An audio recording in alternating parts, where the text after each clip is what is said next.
চলছে বিশ্বজুড়ে। Football cricket ছাড়াও খেলার রয়েছে এক দীর্ঘ ফর্দ। শুধু ফলাফল নয়, গত আজ আর আগামীর খেলাকে প্রেস বক্স থেকে আমরা দেখতে চাই ভিন্ন চোখে। আর সেই দেখাটাই দেখতে পাবেন এখন মাঠে। সঙ্গে আছি আমি শরীফ রওশন। শুরুতেই এক নজরে দেখে নেব ক্রীড়াঙ্গনের গুরুত্বপূর্ণ সব খবরাখবর।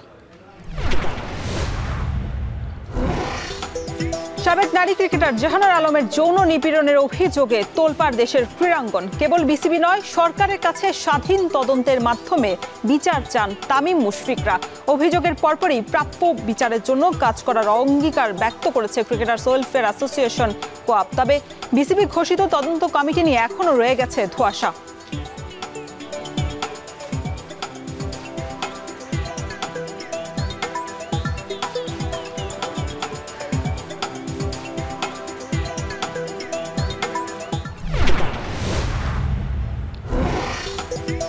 এবং রিয়াদে আজ শুরু ইসলামিক সলিডারিটি গেমসে বাংলাদেশের মিশন। প্রথম দিনে সাঁতার, জুডো, টেবিল টেনিস এবং ভারোত্তোলন ইভেন্টে লড়বেন বাংলাদেশের খেলোয়াড়রা।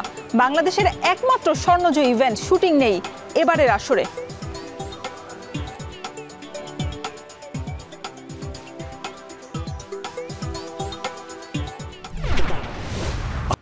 দর্শক, জাহানারা আলমের একটা মাত্র ইন্টারভিউ, আর তাতে তোলপাড় লেগে গেছে পুরো ক্রীড়াঙ্গনে। শুধু ক্রিকেট নয়, ক্রিকেটের বাইরে শুটিং, অ্যাথলেট বা অন্য যারা আছেন অ্যাথলেটরা, সবার মধ্যেই কিন্তু এই প্রবণতা আছেন যারা আসলে জোর হয়রানির শিকার হয়েছেন বা তারা প্রকাশ্যে আসলে কখনোই কথা বলতে পারেন। আজ সবকিছু নিয়ে আলোচনা করব। সাবেক শুটার সাবরিনা সুলতান আমাদের সাথে স্টুডিওতে উপস্থিত হয়েছেন। সাবরিনা আপা, আপনি তো অনেকদিন ধরেই আসলে 1985 সাল থেকে 2013 সাল দীর্ঘ কেরিয়ার আপনার। আপনি শুটার ছিলেন, বাংলাদেশ আর্মির দলের কোচ ছিলেন। এই যে দীর্ঘ সময় যে একটা শুটিং ক্যারিয়ার পার করেছেন, এই সময় কি আপনি কখনো যৌন হয়রানির শিকার হয়েছেন কিনা? না, আলহামদুলিল্লাহ, এটার এই ধরনের কোনো সুযোগ যে নেওয়ার চেষ্টা করে নাই সেটা না, বাট আমি আল্লাহ তাআলার কাছে শুকরিয়া করি যে এই ধরনের সুযোগটা করে উঠতে পারিনি বিকজ অফ মাই হাজব্যান্ড। যখন আমার বিয়ের আগে আমি যখন শুটিং করি তখন ওর সাথে আমার একটা সম্পর্ক ছিল। ও আমাকে সবসময় ব্যাকিং দিয়েছে এক্ষেত্রে। আমাদের শুটিংয়ে কিন্তু তখন থেকে কিছু কম বেশি এই ধরনের হ্যারাসমেন্টটা ছিল, আমি নিজের চোখেও দেখেছি, কিন্তু কখনো হয়তো কম বেশি আমি প্রতিবাদও করেছি, যার জন্য আমি অনেক সুযোগ সুবিধা থেকে শুটিংয়ের, খেলাধুলা বা কোচ হওয়া, ফেডারেশনের কোচ হওয়া থেকে আমি বঞ্চিত হয়েছি। এইগুলো এখনও হয়ে আসছে, শুধু শুটিং বলে কথা না, আমাদের সুইমিংয়ে অনেক বেশি হয়েছে এর আগে, সুইমিং, ব্যাডমিন্টন, অ্যাথলেটিক্সেও হয়েছে। আমি অনেক শুনেছি, যদি আমি নিজের চোখে দেখিনি, ভিকটিমদের সাথেও আমি অনেক সময় কথা বলেছি, ওরা দুঃখ করে বলেছে ওদের ক্যারিয়ারের কারণে ওরা কখনো প্রতিবাদ করার সুযোগ পায়নি। আপনি বলছেন যে আসলে আপনার হাজবেন্ড যিনি আছেন এই ইভেন্টে আছেন দেখে আপনি একটা সাপোর্ট বা সমর্থন পেয়েছিলেন তার কাছ থেকে। আমাদের বেশিরভাগ যারা অ্যাথলেট আছেন বা খেলোয়াড় আছেন, সব থেকে বেশি অ্যাথলেট কিন্তু তৃণমূল পর্যায় থেকে উঠে আসেন। ঢাকার মধ্যে কারো বাড়ি নেই বা আসলে আত্মীয় স্বজন খুব কম থাকে। সেই ক্ষেত্রে যারা আসলে দীর্ঘ পথ পাড়ি দিয়ে একটা স্বপ্ন পূরণে আসলে আসেন আমাদের ফেডারেশনগুলোর কাছে, আর সেই ফেডারেশন যখন রক্ষক থেকে ভক্ষক হয়ে ওঠেন, সেটা আসলে বাংলাদেশের ক্রীড়াঙ্গনের জন্য আসলে কতটা মঙ্গলজনক। যখন জাহানারা আলমের এই একটা ইন্টারভিউ আসলে পুরো বিশ্বে কিন্তু আমরা বলবো যে সাড়া ফেলে দিয়েছে। এর আগে শুধু বাংলাদেশে নয়, বিশ্বব্যাপী কিন্তু নারী ক্রীড়াঙ্গনে নারীদের আসলে যৌন হয়রানির যে নিপীড়নের শিকার হন, এটা কিন্তু আসলে ক্রীড়াঙ্গনে দেখেছি আমরা।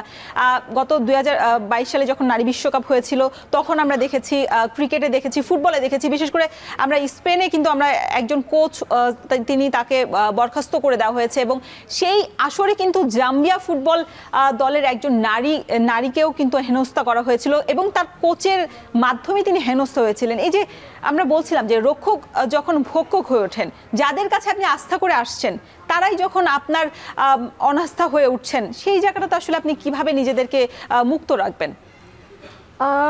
আসলে আমার মনে হয় যে এই ধরনের ফেডারেশনগুলোতে, যে সব ফেডারেশনে কম বেশি এ ধরনের হচ্ছে, হেনস্থা হচ্ছে, যৌন হয়রানি হচ্ছে, তো এইগুলো যদি আমাদের ভিকটিম যারা, তারা যদি সামনে আসে এবং নির্ভয়ে যদি ওদেরকে নির্ভয় দেওয়া হয়, এই প্রতিবাদগুলো উঠে আসে এবং যারা করছে তাদেরকে যদি আসামির কাঠগড়ায় দাঁড় করানো হয় এবং তাদেরকে যদি খেলোয়াড় এই ফেডারেশনগুলো থেকে আজীবনের জন্য বহিষ্কার করা হয়, তাহলে অনেকটাই মানে এটার প্রতিরোধ গড়ে উঠবে এবং এই যৌন হয়রানিগুলো প্রায় নির্মূল হবে এবং যারা কর্তৃপক্ষ আছেন তাদেরকে এ ব্যাপারে কঠোর হওয়া উচিত এবং বিচারের আওতায় নিয়ে আসা উচিত এদেরকে। সাবরিনা সুলতানা, যখন জাহানারা আলম একটা ইন্টারভিউ দিয়েছিলেন একটা অনলাইন সংবাদ মাধ্যমে, সেই ক্ষেত্রে তখন কিন্তু অনেকটা সময় পেরিয়ে গেছে এবং তিনি বলেছিলেন যে তিনি অনেক আগে বিসিবিকে তিনি নোটিশ করেছিলেন, তবে বিসিবি সেই জায়গাতে আসলে যেভাবে মধ্যস্থতা করার কথা বা যে বিচারের আওতায় আনার কথা, যারা শাস্তির উপযুক্ত ছিলেন তাদের কিন্তু সেভাবে আনেন। এবং গতকাল যিনি নারী উইংয়ের কমিটির চেয়ারম্যান ছিলেন শফিউল আলম চৌধুরী নাদেল, তিনি বলেছিলেন যে তিনি যখন সে সময় ছিলেন, মঞ্জুরুল ইসলাম যিনি সাবেক নির্বাচক এবং কোচের দায়িত্বে ছিলেন, তার বিপক্ষে তার কোনো এরকম কোনো ধারণা হয়নি। তাহলে এই যে জাহানারা আলম একা যখন কথা বলছেন এই বিষয়ে, এটা আসলে সাহসিকতার ব্যাপার। তখন তিনি আবার বলছেন যারা নারী ক্রিকেট দলে আছেন তারাই তার বিপক্ষে কাজ করছেন এবং তখন সেই পরিস্থিতি আসলে তারা যদি একসাথে একজোট হয়ে কাজ করতেন, এই জায়গাতে হয়তো বা একটা কণ্ঠস্বর বা একটা ভালো একটা জবাব দেওয়া যেত। আসলে আমাদের বেশিরভাগ ক্ষেত্রে আমাদের ইউনিটির অভাবটা আছে। যারা ভিকটিম হয় তারা হয়তো তাদের সহকর্মীদের সাথে বা প্রতিষ্ঠানের কাছে বলে কিন্তু তখন দেখা যায় কি তাদের ক্যারিয়ার নষ্ট করে দিবে বা তাদেরকে খেলতে দিবে না, এই ধরনের অনেক সময় এই ভিকটিমগুলো হুমকির সম্মুখীন হয়, যার কারণে তারা এটার প্রতিকার পায় না এবং তারা ক্যারিয়ারের কথা চিন্তা করে, অনেকে আছে যে রুট লেভেল থেকে আসে, কিছু থাকে যে একটু নিডি থাকে, তারা চিন্তা করে যে এই খেলাধুলাকে বেস করে আমি আমার ফ্যামিলিকে সাপোর্ট দিব, তখন তারা এই কথাগুলো চিন্তা করে এই জিনিসগুলোকে চেপে যায়, তারা প্রতিবাদ করতে পারে না। আসলে সবাই যদি এক হয়ে, আমরা বিশেষ করে নারী খেলোয়াড়রা এক হয়ে যদি এর বিরুদ্ধে আমরা প্রতিরোধ গড়ে তুলি বা আমাদের যদি প্রতিবাদ করি, তাহলে আমার মনে হয় এই ব্যাপারটা অনেকটাই মানে আমরা আশার আলো দেখতে পাবো। সাবরিনা সুলতানা, এবার এই সময় ক্রিকেট আমরা বলছি যে যৌন নিপীড়নের অভিযোগ উঠেছে, তবে শুধু ক্রিকেট নয়, আমরা দেখেছি যে হ্যান্ডবল আছে, সুইমিং আপনি বলছিলেন, সুইমিং আছে, শুটিং আছে, অন্য অনেক ইভেন্টে কিন্তু এর আগেও যৌন হয়রানির নিপীড়নের শিকার হয়েছেন নারীরা এবং এর জন্য কিন্তু যারা দোষী তারা কিন্তু শাস্তিও ভোগ করতে হয়েছে তাদেরকে, শাস্তির আওতায়। আমরা একটু দেখে নিতে চাই যে এই যে 2019 সালে যৌন হয়রানির অভিযোগে কিন্তু বাংলাদেশ টেনিস ফেডারেশন যিনি সাধারণ সম্পাদক ছিলেন গোলাম মোর্শেদকে কিন্তু বহিষ্কার করে দেওয়া হয়।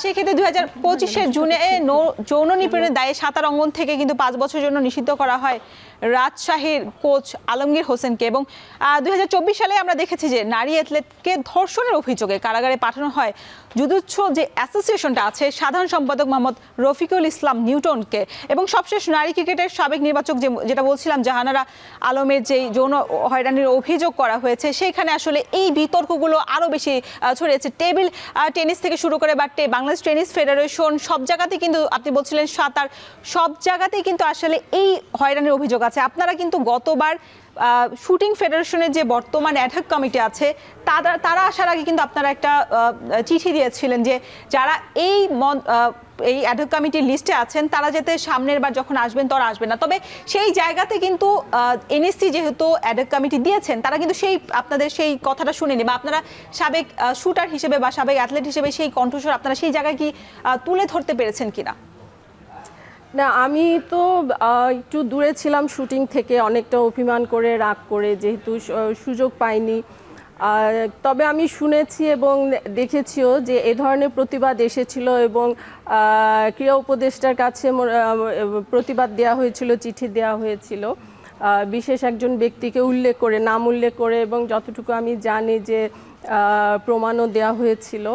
কিন্তু সেক্ষেত্রে মানে এটার কোনো প্রতিকার হয় নাই, এটার কোনো সংশোধনও হয়নি, বরঞ্চ যে কমিটি করা হয়েছিল সার্চ কমিটি, সে কমিটি অনুযায়ী কিন্তু কমিটি ডিক্লেয়ার হয় নাই আমি যেটুকু জানি এবং এই ব্যাপারে আমি কনফার্ম।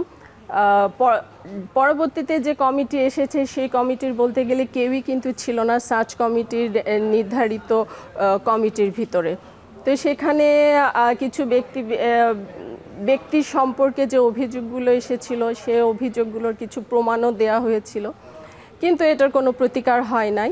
তো শুটিংয়ের তো এখন যে অনেকেই মেয়েরা বিশেষ করে কিছু অভিযোগ দিচ্ছে, মানে ওরা হয়তো সরাসরি বলতে পারছে না, বাট কিছুটা অভিযোগ আসছে, কিন্তু এর অবশ্যই প্রতিকার হওয়া উচিত। না হলে আমাদের এই শুটিং, বিশেষ করে আমি যেহেতু শুটিংয়ের কথা বলবো, শুটিংটা অন্ধকারে চলে যাবে। আর বিশেষ করে মেয়েরা কিন্তু ক্রীড়াঙ্গনে আসার ব্যাপারে উৎসাহ হারিয়ে ফেলবে। সাবিনা সুলতানা, অন্ধকার থেকে কিভাবে আলোতে আবার ফেরা যায় শুটিং ফেডারেশন সহ অন্যান্য ফেডারেশন, সেই আলোচনা চলবে।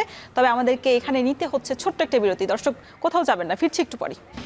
দর্শক, ক্রীড়াঙ্গনে দীর্ঘ বছর পথ পাড়ি দিলেও এবং বিশাল অর্জন নিয়ে আসলেও নারীদের নিরাপত্তা আসলে কতটুকু, বা তাদেরকে বাস্তবায়ন করতে ফেডারেশন কতটুকু ভূমিকা রাখছে, রক্ষক ভক্ষক হয়ে যায় কিনা, সেই বিষয়ে আমরা আলোচনা করছিলাম সাবেক শুটার এবং কোচ সাবিনা সুলতানার সাথে। সাবিনা আপা, আমরা বলছিলাম যে দেশে এবং বিশেষ করে আপনাদের শুটিং ফেডারেশন আসলে সেইভাবে যেভাবে নিরাপত্তা দেওয়ার কথা ছিল নারীদের, এবং বিশেষ করে যখন ঢাকার বাইরে থেকে নারীরা আসছেন আপনাদের কাছে স্বপ্ন পূরণে, বা যারা ফেডারেশনে এখন দায়িত্বপ্রাপ্ত আছেন সেই জায়গাতে আসলে তারা নিরাপত্তা বা নিরাপদ বোধ করছেন না। যারা দায়িত্বপ্রাপ্ত বর্তমানে আছেন তারাই আসলে ভক্ষক হয়ে উঠছে। এবং শুধু এটা কিন্তু দেশে নয়, দেশের বাইরেও কিন্তু আমরা দেখে থাকি ভিন্ন সময়ে এভাবে নারীরা যৌন হয়রানির অভিযোগ করেছেন। এবং শুধু নর্মাল আমরা ঘরের মাঠে বা ফেডারেশনের সময় না, আমরা দেখেছি বিশাল বিশাল টুর্নামেন্টের সময়, বিশেষ করে বিশ্বকাপ চলার সময় আমরা দেখেছি যে অনেক ভাবে তারা যৌন হয়রানির অভিযোগ করেছে। আমরা বলছিলাম যে স্পেনে যখন বিশ্বকাপ চলছিল তখন জাম্বিয়া ফুটবল নারী দল তারা কিন্তু যৌন হয়রানির শিকার হয়েছিলেন, এবং স্পেনের একজন কোচ সহ একজন কিন্তু চাকরিও চলে গিয়েছেন। আমরা দেখতে পাচ্ছি যে ক্যারিয়ার শুরু থেকে কিন্তু নিজের শরীর নিয়ে নেটিজেনদের বিরূপ মন্তব্যের শিকার হন ব্রিটিশ পোল ভল্টার হলি ব্র্যাডশো। বর্তমানে খেলার পাশাপাশি তিনি কিন্তু কাজ করছেন নারী অ্যাথলেটদের নিরাপত্তা নিয়ে, এবং 2025 সালের জুনে নিজ দেশে বর্ণবিদ্বেষের কবলে পড়েন 3 বারের অলিম্পিক স্বর্ণজয়ী যুক্তরাষ্ট্রের এই অ্যাথলেট গ্যাবি থমাস। এবং 2018 সালে বহুল আলোচিত ইউএস জিমন্যাস্টিক্স স্ক্যান্ডালের বিচার শেষ হতে সময় লেগেছে 6 বছর, এবং এই স্ক্যান্ডাল কিন্তু করেছে টিম চিকিৎসক লারি নাসারের। $138 মিলিয়ন তার জরিমানা হয়েছে এবং শেষ পর্যন্ত যাবজ্জীবন কারাদণ্ড হয়েছে। কারণের পাশাপাশি আমরা বলতে চাই, এই যে সম্প্রতি ভারতে ওয়ানডে বিশ্বকাপ শেষ হলো নারীদের, সেখানে কিন্তু অস্ট্রেলিয়ান যে নারী দল আছেন তারা যখন আসলে বের হয়েছিলেন হোটেল থেকে, তখন কিন্তু 2 অস্ট্রেলিয়ান নারী ক্রিকেটারকে লক্ষ্য করে শ্লীলতাহানির তারা শিকার হয়েছেন, এবং একটা বাজে অঙ্গভঙ্গি করেছিলেন একজন পথচারী। সেই যে বিচারের আওতা, বা ফিফা থেকে শুরু করে আইসিসি সবাই কিন্তু আসলে তারা বিচারের আওতাধীন আছে। আমরা বলছিলাম যে শুটিংয়ে আসলে আপনি যদি এভাবে দেখেন, বা আসলে যেভাবে চলছে সেভাবে যদি চলতে থাকে, তাহলে আসলে আলো থেকে তারা অন্ধকার হারিয়ে যাবে। আর তৃণমূল থেকে যারা আসলে খেলার স্বপ্ন নিয়ে আসে, নিজেদেরকে একটা জায়গায় পৌঁছাবেন বা দেশের জন্য, দেশের ভাবমূর্তি গড়তে আসলে বিদেশ থেকে তারা অর্জন নিয়ে আসবেন, সেই অর্জনটা কিন্তু আমরা আর পাবো না। তাহলে আসলে একসময় ক্রীড়াঙ্গনটা আসলে কোথায় গিয়ে থামবে? এই জায়গায় আসলে যারা দোষী তারা কি আসলে শাস্তির আওতাধীন আনবে না? আসলে আমাদের ক্রীড়াঙ্গন তো বলতে গেলে এখন অন্ধকার জগতের দিকেই চলে যাচ্ছে, কারণ এই যে যৌন হয়রানি বা শ্লীলতাহানি, এটা কিন্তু আজকে থেকে না, অনেক দিন আগে থেকে, অনেক বছর আগে থেকে হয়ে আসছে। বাংলাদেশে কম বেশি হচ্ছেই, এটা এখনো স্টিল এটা আছে, কিন্তু এর কোনো প্রতিকার হচ্ছে না।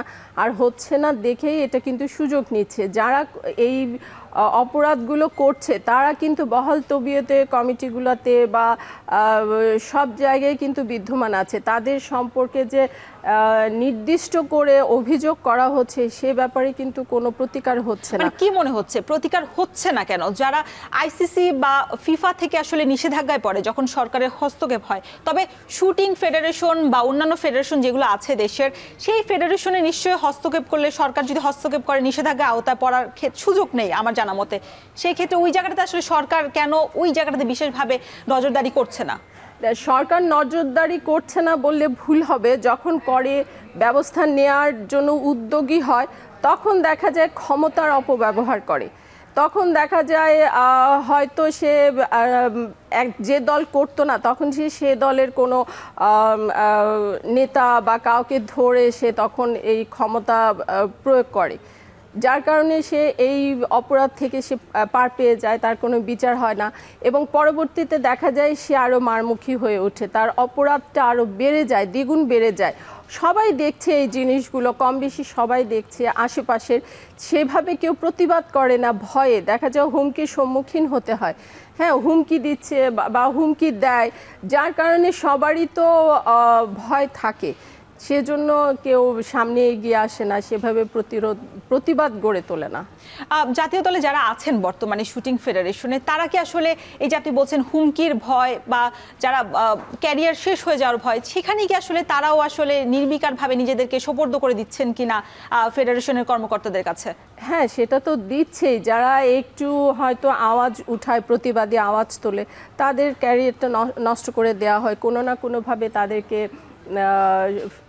ওই অঙ্গন থেকেই তাদেরকে বিতাড়িত করা হয়। আর যারা এটাকে মেনে নিচ্ছে, যারা সেটাকে সাপোর্ট করে যাচ্ছে, তারা সুযোগ সুবিধাটা পাচ্ছে খেলোয়াড়দের ভিতরে। তারা হয়তো পারফরমেন্স না থাকলেও বিভিন্ন গেমসে তারা বিদেশ যাওয়ার জন্য তারা সুযোগটা করে নিচ্ছে, অথবা কমিটিতে আসার জন্য সেই সুযোগটা পেয়ে যাচ্ছে এবং হয়ে যাচ্ছে। যাদের কোনো পারফরমেন্স নাই, এমনও আছে যারা হয়তো কিছুদিনের খেলোয়াড়, তারাও দেখা যাচ্ছে একটা ইম্পর্টেন্ট একটা অবস্থানে চলে আসছে কমিটিতে। সাবিনা সুলতানা, আমরা মুক্তি কোথায় আমরা এই বিষয়ে আপনার কাছে ফিরবো, তবে আমাদের সাথে আরেক সাবেক শুটার এবং কোচ যুক্ত হয়েছেন ভার্চুয়ালি। শারমিন রত্নার সাথে আমরা যুক্ত হতে চাই। তার কাছে আসলে আমাদের অনেক প্রশ্ন আছে, কারণ তিনি বিগত সময়ে যে কমিটি ছিলেন সেখানে কোচ হিসেবে দায়িত্ব পালন করেছেন। শারমিন রত্না, আপনাকে স্বাগত এখন টেলিভিশন স্টুডিওতে। আপনি বিগত সময় যখন কাজ করেছেন, বা আপনি তো এখনো আসলে যারা বর্তমান শুটার আছেন তাদের সাথে যোগাযোগ আছে, যারা শুটার আছেন বর্তমান, তারা আসলে কখনোই ক্যামেরার সামনে কথা বলতে চান না, যৌন নিপীড়নের অভিযোগ আছে তাদের। তবে এই যে ভয়, শঙ্কা এবং ক্যারিয়ার শেষ হয়ে যাওয়ার, সেই জায়গাতে আসলে আপনিও তো এক সময় শুটার ছিলেন, সেই জায়গায় আসলে আপনি কতটা নিরাপত্তা বোধ করতেন ফেডারেশনে? আসসালামু আলাইকুম।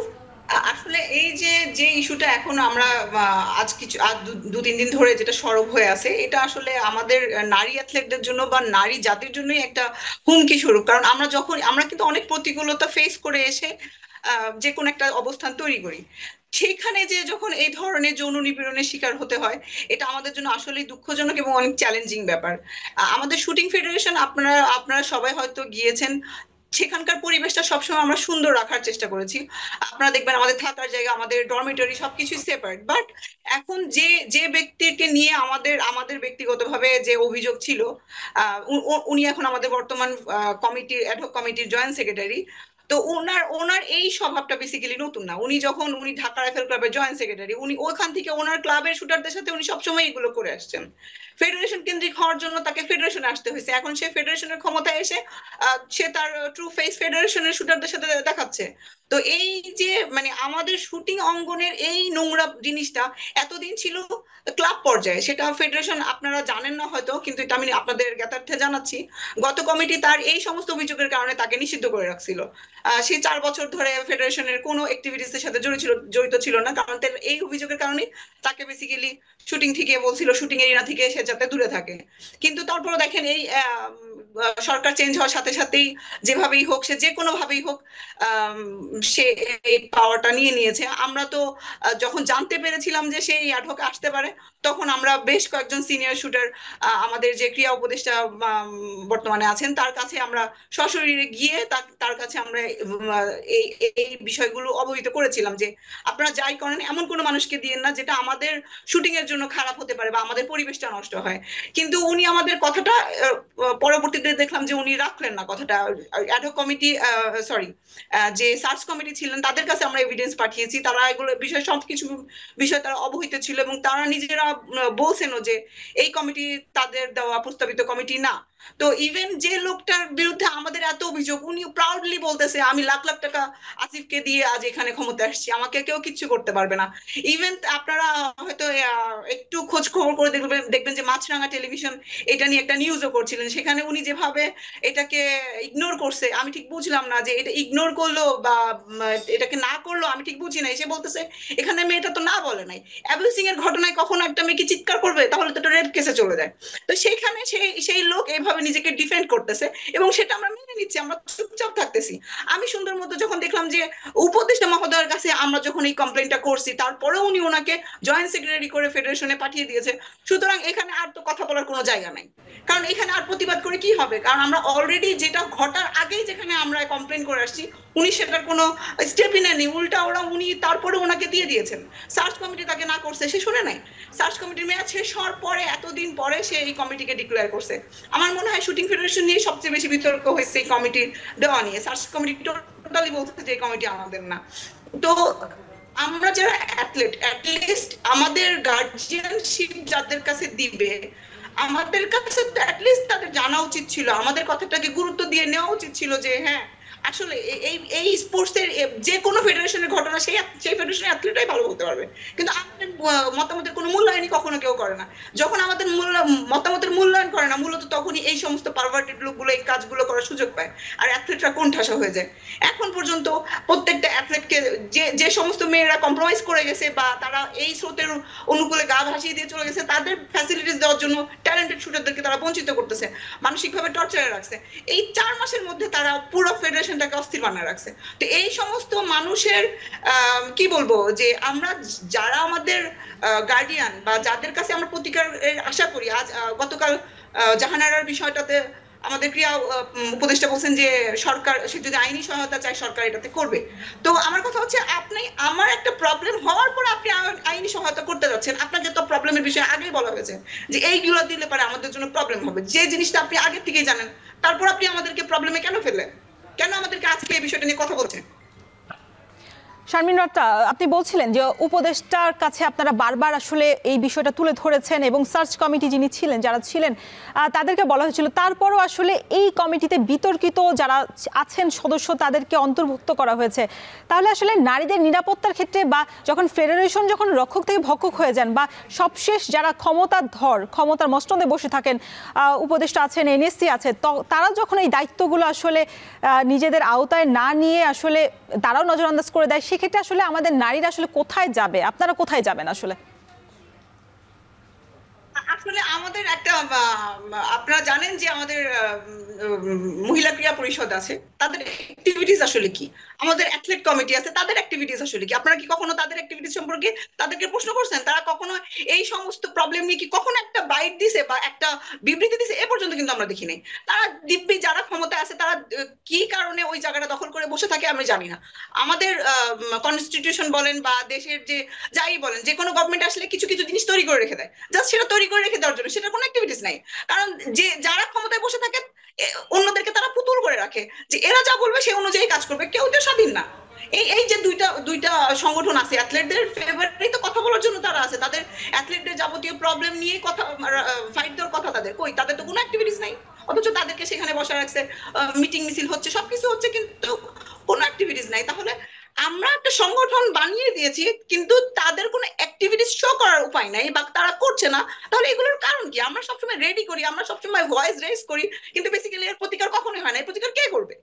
আমরা মানে একদম হায়ার অথরিটি পর্যন্ত যাওয়ার পরও যদি তারা নির্বিকার থাকে, তাহলে এখানে তো বাংলাদেশে আমরা কারো কাছে যে বিচার পাবো না, কারো কাছে যে আমরা এটা মানে এটা প্রতিকার পাবো না, আমাদেরকে চুপচাপ মেনে নিতে হবে। এই জন্যই তো আস্তে আস্তে স্পোর্টসে মেয়েদের সংখ্যা কমে যাচ্ছে। কেউ কোনো ভদ্র ফ্যামিলি কেউ তার বাচ্চাকে বলে না যে যাও তুমি স্পোর্টসে যাও। আমার 2টা মেয়ে, আমি তো বলবো না যে হ্যাঁ তুমি এই পরিবেশে শুটিং এ আসো, আমি কখনো আমার মেয়েকে স্পোর্টসে দিব না। শারমিন রত্না, যখন আসলে জিম্মি করে রাখে ক্ষমতার মস্তদে বসে থাকা লোকরা, সেইখানে আসলে আপনারা নিরুপায়, আপনারা আসলে হতাশ হয়ে যাচ্ছেন যে আপনাদের আসলে কখনোই যখন নারী অ্যাথলেটরা আসলে এক সময় খুব বেশি আসতো এবং অর্জনের তালিকাও কিন্তু তাদের সংখ্যা অনেক বেশি পুরুষদের তুলনায়, সেই ক্ষেত্রে আসলে ওই জায়গাটা ধীরে ধীরে কমে যাচ্ছে। সাবিনা সুলতানও বলছিলেন যেমনটা আসলে আলো থেকে অন্ধকারে চলে যাচ্ছে দেশের ক্রীড়াঙ্গন। সেক্ষেত্রে আপনার কাছে আমার আরেকটি বিষয় জানার আছে যে যিনি সাধারণ যুগ্ম সম্পাদক আছেন বর্তমান অ্যাডহক কমিটির, তিনি এখনো আসলে রাত্রি যাপন করেন ফেডারেশনে, সেই জায়গাটাতে আসলে ওইটা আসলে কতটুকু সঠিক? বা যারা খবর আছে যে অনেক নারী অ্যাথলেটরা বা নারী শুটার আসলে তার কাছে জিম্মি হয়ে এক পর্যায়ে আসলে সোপর্দ করেছেন, সেই জায়গাটা বা সেই তথ্যটা আসলে কতটুকু সত্য? আসলে যেহেতু আমি ফেডারেশনে যখন কমিটি ডিক্লেয়ার হয়েছে আমি ওই দিনই রিজাইন দিয়ে চলে এসেছি, কারণ এই ধরনের মানুষের আন্ডারে যদি আমি কাজ করি এই দায়ভারগুলো আমার আসবে। আমি জানি যে তাকে আমি এই জায়গা থেকে দূরে রাখতে পারবো না, আর আমি যদি এটাতে ভয়েস রেজ করি সে আমাকে 2 দিন পরে বের করেই দিবে। তো আমার তো তার কোনো অভিযোগ নিয়ে বের হওয়ার কোনো প্রশ্ন আসে না। তো এই ধরনের মানুষের আন্ডারে তো আমার কাজ করার প্রশ্ন আসে না, আমি চলে এসেছি। এবং আমি আমার অ্যাথলেটদের যারা আমার কমিউনিকেশনে আছে তাদের সাথে তারা আমাকে কিছু কিছু কথা বলছে যে তার বাড়ি হচ্ছে পুরান ঢাকাতে, ফরেশগঞ্জ। তো সে রাত 2টা 3টা পর্যন্ত ফেডারেশনে কি করে? রাত 10টার পরে সব অ্যাথলেটের কাছ থেকে মোবাইল নিয়ে নেওয়া হয়। সে মেয়ে অ্যাথলেটদেরকে তার রুমে কেন রাখবে? 11টা 10টার পরে কেন রাখবে? কোনো ছেলে রুম থেকে বেরোতে পারবে না, কোনো মেয়ে রুম থেকে রুমে ডেকে নিয়ে যাবে। তার সে একজনকে নিয়োগ দিয়ে রাখছে কোচ হিসাবে, মহিলা কোচ হিসাবে, সে তাদেরকে সাজায় গুছায় পাঠাবে। এই ধরনের অভিযোগ অ্যাথলেটরা করতেছে, যদিও এটা আমি নিজে চোখে দেখিনি, এটা ওদের অভিযোগ। তো এই অভিযোগগুলো খতিয়ে দেখবে কে? আর সব সময় বলে যে এই ধরনের অভিযোগের প্রমাণ কি? ভাই, প্রমাণ এগুলোর কিভাবে হয়? আমাদের ওখানে সিসি ক্যামেরা আছে, সিসি ক্যামেরার অ্যাক্সেস যে যে পাজি লোক তার হাতে। তো আপনি এই ধরনের প্রমাণ কিভাবে পাবেন? একটা বাচ্চা যে একটা ছবি তুলে রাখবে সেই প্রমাণ কিভাবে পাবেন? তার ফোন সিজ করে রাখতেছে, সর্বোচ্চ দিনের ভিতরে 1 থেকে 2 ঘন্টা তারা ফোন পাচ্ছে। ঠিক আছে, ডিসিপ্লিনের জন্য তো এটা করতেই পারে, কিন্তু আপনি ডিসিপ্লিনের কথা বলে আপনি এই ধরনের এদেরকে কলাপস করে রেখে আপনি অনৈতিক কাজ করবেন, আবার আমাদের কাছে বলবেন যে কি এভিডেন্স আছে। আমরা কি এভিডেন্স দিব এখানে? আর যে সমস্ত মেয়েরা যাচ্ছে তারাও তো এখন ধরেন একজন ইন্টার ক্লাব শুটার যদি ন্যাশনাল ক্যাম্পে এসে ন্যাশনাল অ্যাথলেটদের মতো ট্রিট পায়, তাহলে সে কি করবে? সে তো মনে করবে যে ঠিক আছে, আমি যা ডিজার্ভ করি তার থেকে আমি বেশি পাচ্ছি, আমি যদি এই কাজ করে বেশি পাই তাহলে তো আমি এটাই করবো। শারমিন রাত্রা, যখন দেশের ফেডারেশনের জাতীয় দলের এই অবস্থা, তখন তৃণমূল পর্যায়ে যখন ক্লাবগুলো বা তৃণমূল পর্যায়ে যখন আছে সেই জায়গার ক্লাবগুলো বা একাডেমির সেই কি অবস্থা, সেটা অবশ্যই আপনার কাছে প্রশ্ন থাকবে। এবং আরেকটি প্রশ্ন থাকবে যে এই যে এখন যখন আপনারা উপদেষ্টা বা কোনো মহলে গিয়ে আপনারা কোনো সমাধান পাননি, এখন আন্তর্জাতিকভাবে আপনারা কোনো ফেডারেশনের কাছে এই নোটিশ বা কোনো চিঠি পাঠাবেন কিনা এ নিয়ে আমরা প্রশ্ন করব। তবে ছোট্ট একটা বিরতি নিতে হচ্ছে, দর্শক সাথেই থাকবেন। দর্শক, আমরা কথা বলছিলাম নারীরা আসলে নিরাপদ কোথায়, বিশেষ করে জাহানার আলমের এক সাক্ষাৎকারের পরে পুরো ফেডারেশন, পুরো ক্রীড়াঙ্গন আসলে নড়ে চড়ে বসেছে। এবার যদি হয় সমাধান, সে বিষয়ে আমাদের সাথে কথা বলতে অতিথি হিসেবে স্টুডিওতে যুক্ত ছিলেন সাবরিনা সুলতানা এবং ভার্চুয়ালি যুক্ত হয়েছিলেন শারমিন রত্রা। দুজনকে আবারও স্বাগত জানাচ্ছি। শারমিন রত্রা যেভাবে বলছিলেন সাবরিনা সুলতানা, যে এই যে নারীরা আসলে কোন ঠাসা, তারা আসলে উপদেষ্টা পর্যন্ত, সর্বোচ্চ তো আমাদের কাছে উপদেষ্টা আপনাদের কাছে, সেক্ষেত্রে উপদেষ্টা পর্যন্ত গিয়েও কোনো কাজ হয়নি। সেক্ষেত্রে আসলে নিরাপত্তা সেল বলি বা যাই বলি না কেন, আসলে নারীদের এই ক্ষেত্রে মানসিকভাবেও তো তারা বিপর্যস্ত হয়ে পড়েন। এবং যখন আসলে ইন্টারন্যাশনাল কোনো ম্যাচ থাকেন বা ঘরোয়া টুর্নামেন্ট থাকে, তখন সেভাবে তারা পারফর্ম করতে পারে না, আমরা দেখে থাকি তারা চাপে থাকে। সেই ক্ষেত্রে এই চাপমুক্ত আপনারা কোনো হুঁশিয়ারি দিবেন কিনা বা আপনারা কোনো স্টেপ নেবেন কিনা এই বিষয়ে? জাহানারার ব্যাপারটা, যেহেতু ও সাহসী একজন খেলোয়াড়, ও মানে নিজের জীবনের মায়া ত্যাগ করে সে প্রতিবাদী হয়ে উঠেছে। সো আমরা জাহানারার পাশে অবশ্যই আছি। আমাদের যে ইচ্ছা বা আমাদের যে পরিকল্পনা, আমরা এটার একটা প্রতিরোধ গড়ে তুলবো। জাহানারার পাশে আপনারা থাকবেন সেটা অবশ্যই। খেলোয়াড়, আমি সব খেলোয়াড়, এটা হচ্ছে আমাদের নারী ক্রীড়াঙ্গনের জন্য আমাদের এই প্রতিবাদটা। শুধু জাহানারা না, জাহানারা একজন, এরকম আরও অনেক বিভিন্ন ফেডারেশন, বিভিন্ন ক্রীড়াঙ্গনে আরও অনেক জাহানারা আছে। সেই এই সকল জাহানারাদের নিয়ে, মানে তাদের পক্ষ হয়ে আমরা এই প্রতিবাদটা গড়ে তুলব, এই আন্দোলনটা করার ইচ্ছা আছে ইনশাল্লাহ। আমি আশা করি যে আমার সাথে বা আমাদের সাথে, আমরা যারা এই আন্দোলনটা করব, আমাদের সাথে অন্যান্য যারা ভিকটিম হয়েছে তারা যদি আমাদের পাশে এসে দাঁড়ায়, আমাদেরকে সাপোর্ট করে, যে হ্যাঁ নিজেরা কিছু বলে, তাহলে হচ্ছে আমাদের এই প্রতিবাদটা সফল হবে এবং আমরা এর প্রতিকার গড়ে তুলতে সক্ষম হব। আমাদের সাথে শারমিন রত্না যুক্ত আছেন, আমরা আবার যুক্ত হতে চাই তার সাথে। শারমিন রত্না, বলছিলেন আপনি যে উপদেষ্টা বা যেই বিষয়গুলো আসলে শুটারদের যারা নিরাপত্তা দিবেন তারাই আসলে নিরাপত্তা নিশ্চিত করতে পারছেন না। এইবার আপনাদের স্টেপটা আসলে কি হবে? আন্তর্জাতিক যা শুটিং ফেডারেশন আছে তাদের কাছে কি আপনারা লিখিত কোনো অভিযোগ করবেন কিনা? আসলে আন্তর্জাতিক যে শুটিং ফেডারেশন আছে সেখানে তো শুটিং ফেডারেশনের মাধ্যম দিয়েই বেসিক্যালি কমিউনিকেশন করা হয়। আমাদের ব্যক্তিগতভাবে বেসিক্যালি আমাদের কমিউনিকেশনের সুযোগ নেই। আর প্রত্যেকটা যেহেতু আইওসি অ্যাথলেট কমিটি প্রত্যেকটা দেশে বাধ্যতামূলক করে দিয়েছে, আমাদের দেশে অ্যাথলেট কমিটি আছে, তারা তাদের সাথে ডিরেক্ট কমিউনিকেট করতে পারে। আমাদের তরফ থেকে বেসিক্যালি তারা আমাদের প্রতিনিধি, আমি ওটাই বলছি যে আমাদের প্রতিনিধি আছে কিন্তু তারা কিন্তু বেসিক্যালি তেমন কাজ করেন না, তাদেরকে বছরের পর বছর বসিয়ে রাখছে। অ্যাথলেট কমিটি আজ বোধহয় 8 বছর চলতেছে তাদের এজ, কিন্তু আপনারা কখনো দেখবেন না যে তাদের কোনো অ্যাক্টিভিটিস এই ধরনের ইস্যুতে কখনো আমাদের ক্রীড়াঙ্গনে যখনই কোনো সমস্যা হয় কখনো আমরা তাদেরকে দেখি না তাদের কোনো অ্যাক্টিভিটিস আছে। তো আমাদের মাধ্যম আছে কিন্তু যারা সেখানে বসে আছে বা তাদেরকে যারা দিয়েছেন তারাই তাদেরকে কন্ট্রোল করে, তারাই তাদেরকে কখনোই এই বিষয়গুলো নিয়ে কোনো প্রতিবাদ করতে দিতে চায় না। আমাদের যদি প্রতিবাদ করতে হয় আমাদের ব্যক্তিগতভাবে যে আমরা কি করতে পারি, মানববন্ধন করতে পারি, প্ল্যাকার্ড নিয়ে দাঁড়ায় যেতে পারি, কিন্তু ভাই কজন আসবে এখানে? সার্ভিস ক্লাবের কত অ্যাথলেট সার্ভিস ক্লাবের সাথে আছে, অনেক মেয়ের নিরাপত্তাহীনতায় ভোগার কারণে বলবে যে ভাই চার দেয়ালের আড়ালে যা হচ্ছে হচ্ছে, আমি এটা ওপেন আপ হবো না। কারণ দিন শেষে অনেকেরই এটা ব্রেড বাটার, তো সে কেন এটা ক্ষতিগ্রস্ত করবে? অনেক অনেক অনেক অ্যাঙ্গেল থাকতে পারে, নিজের মান সম্মানের ভয় আছে, অনেকে এই জন্যই প্রতিবাদী হয়ে আসে না। কিন্তু এই জিনিসগুলো তো আমাদের ক্রীড়াঙ্গনে নতুন কিছু না, বহুত আগে থেকে এগুলো হয়ে আসতেছে, এগুলোর কোনো সুষ্ঠু সমাধান কখনোই হয়নি। আমাদের প্রধানমন্ত্রী দুইজন প্রধানমন্ত্রী মহিলা ছিলেন, তাদের মন্ত্রী পরিষদে অনেক মহিলা এমপি মন্ত্রী আছেন, কিন্তু কখনোই তাদেরকে কখনোই দেখা যায় না যে এই সমস্ত ইস্যু নিয়ে সরব হয়ে সামনে আসছে। আমি জানি না কেন তারা চুপ করে থাকে। আমাদের প্রতিনিধি হিসাবে, জনগণের প্রতিনিধি হিসাবে তারা যখন যায়, তারা তো প্রত্যেকটা সেক্টরেরই প্রতিনিধি, তাহলে তারা কেন এই ইস্যুগুলোতে নিজেরা ভয়েস রেজ করে না? তারা সবসময় কোণঠাসা হয়ে থাকে নাকি তাদেরকে পুরুষ সমাজই চালায়, এটা আমার জানা নাই। আর যেটা আমার কাছে মনে হয়, যখনই আপনি ভয়েস রেজ করবেন তখন আপনাকে, যেহেতু এটা পুরুষতান্ত্রিক সমাজ, আপনাকে দাবানোর চেষ্টা করবেই। তারা আপনাকে বিভিন্ন রকম গাইডলাইন করবে, মনে করবে যে তারাই আপনার গাইডলাইন। কিন্তু আমরা যে নিজেরা স্বয়ংসম্পূর্ণ, আমরা যে নিজেরা নিজেদের ভালো বুঝি, এটা কেন জানি তাদের মনে হয় না। তারা মনে করে তারা আমাদের গার্ডিয়ান, তারা আমাদের পথ প্রদর্শক। তো যতদিন আমরা এই চিন্তাধারা থেকে বের না হবো, যতদিন পর্যন্ত আমরা নিজেদেরকে সেলফ সাফিসিয়েন্ট মনে না করবো, ততদিন পর্যন্ত আমরা মনে হয় এরকম ভিক্টিমাইজ হতেই থাকবো। আমার জায়গা তুমি নির্ধারণ করে দেওয়ার কেউ না। তুমি একজন, তোমার জায়গা তোমার, আমার জায়গা আমার, অথচ আমার জায়গাটা নির্ধারণ করে দিচ্ছে একজন পুরুষ। তো সমস্যাই হয়ে যাচ্ছে এখানে, যখন আমরা একটা পুরুষের আন্ডারে থাকি, তারা আমাদেরকে সেক্সুয়ালি হ্যারাস করবে, মেন্টালি হ্যারাস করবে, ফাইন্যান্সিয়ালি হ্যারাস করবে, করতেই থাকবে। আপনাকে অসংখ্য ধন্যবাদ আপনার এরকম মন্তব্য, এবং আপনারা নিশ্চয়ই কোনো গুরুতর অভিযোগ কোনো স্টেপ নেবেন এই পরিপ্রেক্ষিতে। আপনাদের দুজনকেই ধন্যবাদ আলোচনায় এতক্ষণ সঙ্গে থাকার জন্য। দর্শক, নিতে হচ্ছে ছোট্ট একটা বিরতি, ফিরছি একটু পরে। এবার আমরা একটু জানাতে চাই আজকে রাতে ক্রিকেট এবং ফুটবলের কি কি ম্যাচ আছে। আমরা দেখে নিতে চাই শুরুতেই ক্রিকেটের আজকে কি ম্যাচ রয়েছে। অস্ট্রেলিয়া ভারতের পঞ্চম টি20 দুপুর 2:15 শুরু হয়ে যাবে। তার মানে কিছুক্ষণের মধ্যে আসলে শুরু হতে যাচ্ছে দুই দলের আবারও লড়াই। এবং পাকিস্তান দক্ষিণ আফ্রিকার তৃতীয় ওয়ানডে শুরু হবে বিকেল 4টায়। ক্রিকেটের পাশাপাশি রয়েছে ফুটবলের ম্যাচও, তবে ফুটবলের ম্যাচ কিন্তু আজকে গভীর রাতে না, সন্ধ্যা 6টা থেকে আসলে শুরু হবে। আমরা একটু দেখতে চাই প্রিমিয়ার লিগ আজকে কি কি ম্যাচ আছে।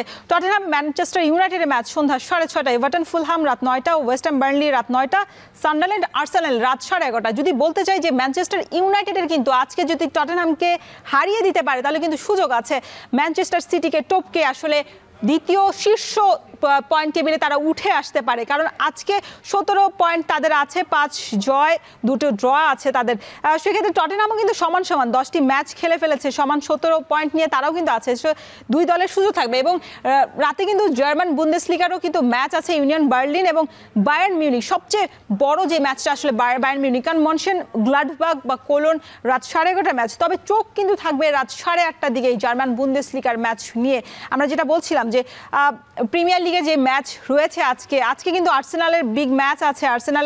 আর্সেনাল কিন্তু ইতোমধ্যেই তারা পয়েন্ট টেবিলের শীর্ষে আছেন 25 পয়েন্ট নিয়ে 10টি ম্যাচ খেলে। সেই ক্ষেত্রে আসলে পয়েন্ট টেবিল আসলে আজকে কি হয় রাতে, নিশ্চয়ই দর্শক সমর্থকদের আসলে সেই সুযোগ থাকবে। দর্শক, শেষ করছি এখন মাঠে।